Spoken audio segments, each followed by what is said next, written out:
Here we are again, my brothers and sisters, ready to open the book of Revelation one more time. I want to welcome you to another study and thank you for being here.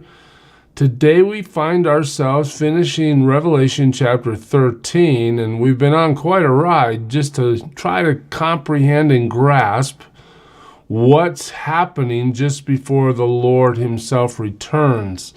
We see that the devil is busy creating a false trinity. There's the dragon, there's the first beast, and today we'll be introduced to the second beast.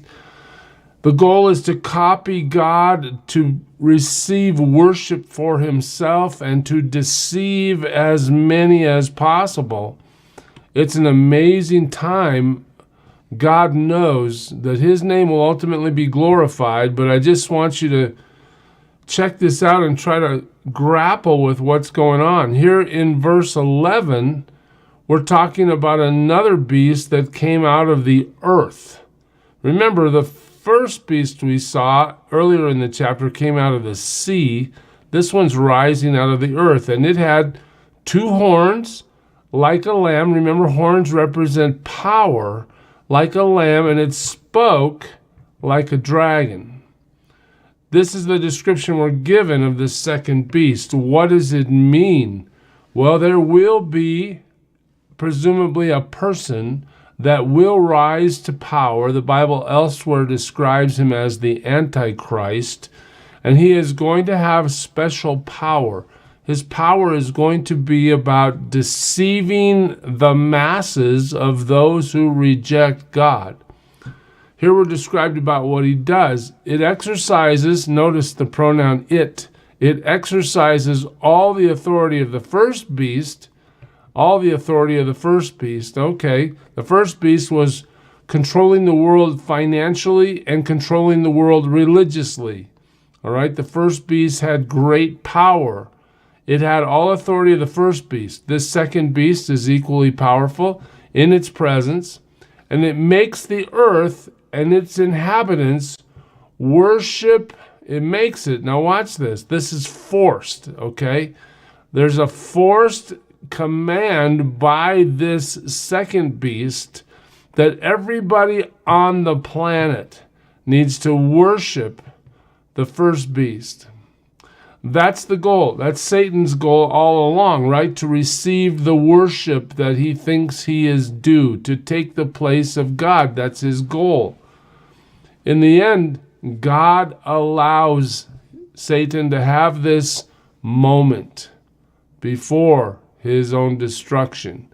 So we see that the second beast is calling for the world to worship the first beast, and it says whose mortal wound was healed. Remember, this first beast had had a wound that had been miraculously recovered from.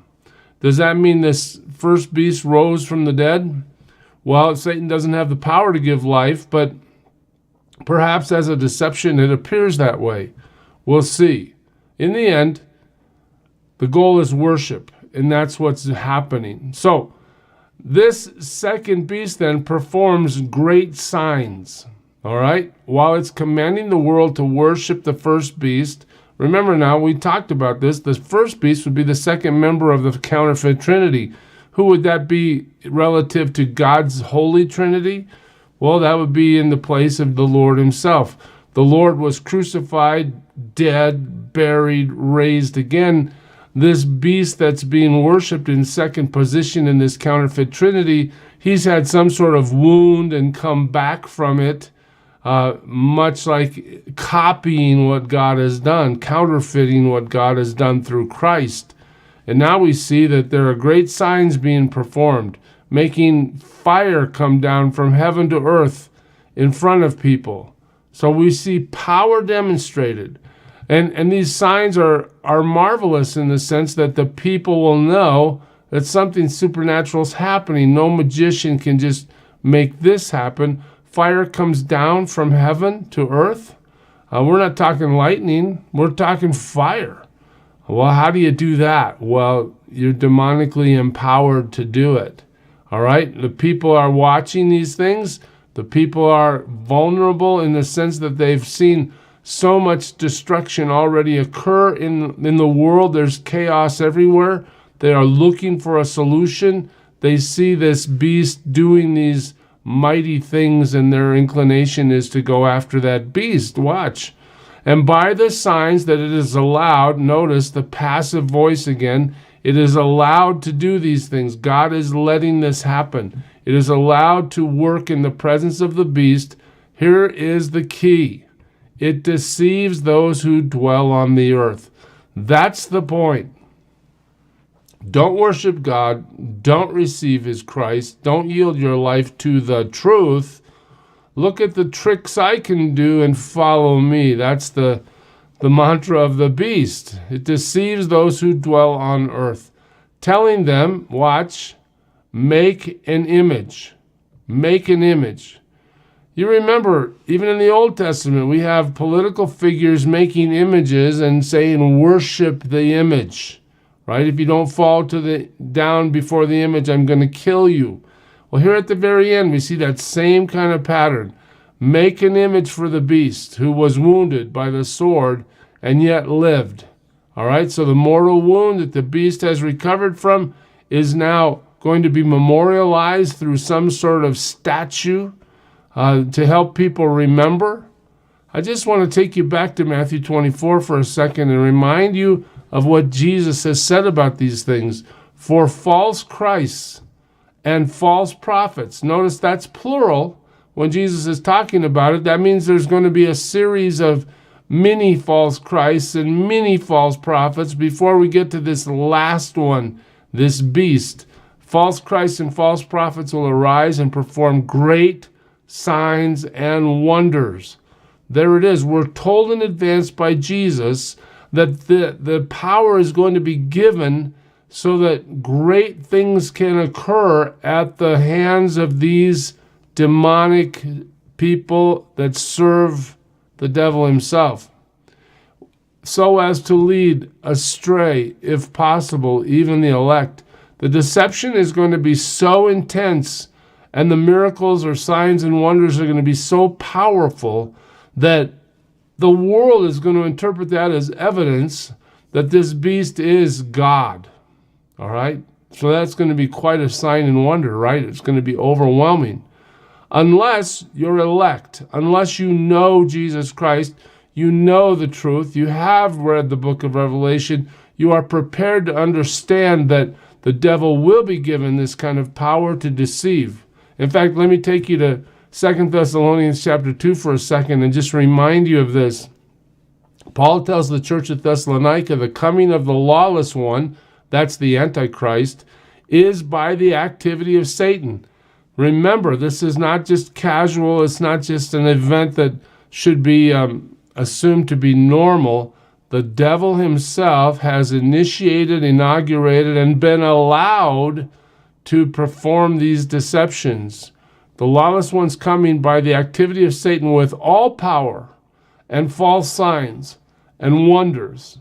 So when somebody says, well, we should believe so-and-so is real because look what they did, it causes us to have the need for great discernment. We are not going to just bow before somebody because they're able to do really special signs and wonders. We've been told. And with all wicked deception, notice this again, the deception employed is wicked, and it's for those who are perishing because they refuse to love the truth and so be saved. God has offered salvation. God has been rejected in his offer of salvation. God allows the devil to do powerful false signs and wonders, and it's all about wickedness so that those who have refused God will be sucked into the deception and thereby, in their ultimate rejection of the Lord, be rejected forever. Therefore, God sends them a strong delusion. Notice in the next verse, we're told it's God sending this delusion so that they may believe what is false. Here's some good tricks the devil's doing. You want to follow him? You don't want to follow me, God says. Okay, here you go. Verse 12, in order that all may be condemned who did not believe the truth, but had pleasure in unrighteousness. This is the sequence we're watching play out in Revelation 13 in its ultimate form. The Antichrist is holding the world hostage through false signs and wonders, and the world, rather than yielding itself to God and following Christ, is yielding itself to follow the beast. As the passage moves forward, and it was allowed, again, notice the passive verbiage. It was allowed. It doesn't have the power to do this without permission. It was allowed to give breath to the image of the beast. So this second beast takes this first beast that has this mortal wound by the sword and revives him. It was allowed to give breath to the image of the beast. Notice it says the image of the beast. Perhaps this is some sort of a different kind of event, in the sense that maybe it's not in reality that the devil raises somebody. Maybe it's some sort of internet hologram, or maybe there's something else happening here. It's not really explained to us. But the image of the beast has been given breath.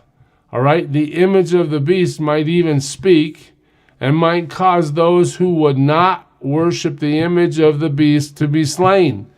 This is so important to get. If we're on this planet, or whoever believes in Jesus and is on this planet at this moment, the worship of the beast is mandatory. The worship of the beast is punishable by death. If you refuse it, you're going to die. Even today, in modern technology, I think cameras, like for instance, China, I think they have something like 600 million cameras. When you're walking down the street in China, they can facially recognize you through their software. They already have a coding system where, if you jaywalk in China, they take your picture while you do it, and you lose social merit points, right? You can be punished. They have a no-fly list based on people that have dissented and done what the government doesn't want. There's already an ability to examine every person and control their behavior through these social scores. Well, when you get to the end of time, just before the Lord comes, this is going to ramp up into something just horrible. If you do not bow before the image of the beast, if you do not worship the beast, you will die. That's what we're being told here. Now, John's audience would relate to this. Why? Because they have been under a mandate from their government, the Roman government, to worship Caesar. And of course, those who believe in Jesus Christ refuse to worship Caesar. And in the day and age of the early church, thousands upon thousands of Christians were brutally murdered because they refused to worship the emperor. So as John writes this down, he's relating to what's happened. In fact, all of his cohorts, in terms of following Jesus, they've all been martyred. He knows what this is about. But at the end, the same process happens again. Follow Jesus, refuse to worship the beast, die. That's explained a little bit. Also, it causes all. Notice how this is so inclusive. Both small and great, both rich and poor, both slave and free. That's everybody. To be marked on the right hand or the forehead. To be marked. That's like branded. All right? So don't worship the beast. You're going to be killed. And if you do worship the beast, you're going to be branded. All right? Here comes the branding. We are going to make sure you know that you are following the beast. You remember back in chapter 7, the sparing of judgment until the 144,000 were marked by the Lord to survive the judgment, to be excluded from the pain that was coming. Well, here we see in this evil copying, the people who worship the beast are all branded either on the right hand or the forehead. These would be the visible places on the body when you wore ancient clothing, or even some today. Even for the women that were almost totally covered, you'd still be able to see the forehead or the right hand. What are we told next? So that No one can buy or sell unless he has the mark. There you go. Political exclusion, economic exclusion. You can't buy. You can't sell. You are in a position where you have to go starve to death or grow your own food somehow if you can. But you are absolutely excluded and ostracized from normal society if you refuse this mark. What is this mark? Well, no one can buy or sell unless he has the mark, that is, the name of the beast or the number of its name.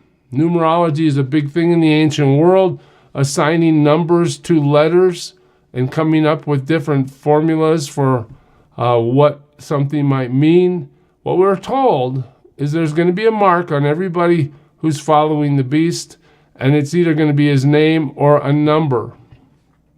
All right, now we're told this. This calls for wisdom. Let the one who has understanding calculate the number of the beast. Okay, so God give us wisdom. What does this mean?